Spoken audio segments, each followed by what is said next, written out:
கரும்புச்சாறு நம்ம உடலுக்கு உடனடியா ஊக்கத்தை கொடுக்குது. இதுல இயற்கையான இனிப்பு சுவை அதிகமா காணப்படுது. சுமார் 300 மில்லிலிட்டர் கரும்புச்சாறுல 111 கலோரி காணப்படுது.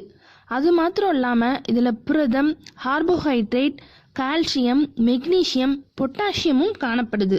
இது நம்ம உடம்புல உள்ள உப்பு சத்து இழப்பை ஈடுபாடு செய்யும் தன்மையுடையது. இதுல சிறிதளவு இந்துப்பு, எலுமிச்சை சாறு சேர்த்து பருகலாம். இது சர்க்கரையோட அளவை நிவர்த்தி செய்யும் தன்மையுடையது. நம்ம உடல்ல உள்ள குளுக்கோஸ் அளவையும் சீராக பராமரிக்கிறது. இதுல கொழுப்பு கொஞ்சம் கூட இல்லை. அதனால கோடை காலத்துல தினமும் 1 டம்ளர் கரும்புச்சாறு பருகலாம். இதுல நார்ச்சத்து அதிகம் காணப்படுறதுனால உடல் எடையை குறைக்க விரும்புறவங்க கரும்புச்சாறை பருகி வரலாம். ஆனாலும் ஒரு நாளைக்கு 1 டம்ளர் தான், அளவுக்கு மிஞ்சக்கூடாது.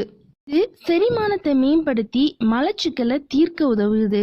குடல்களோட இயக்கமும் சீரா நடைபெற உதவி செய்யுது.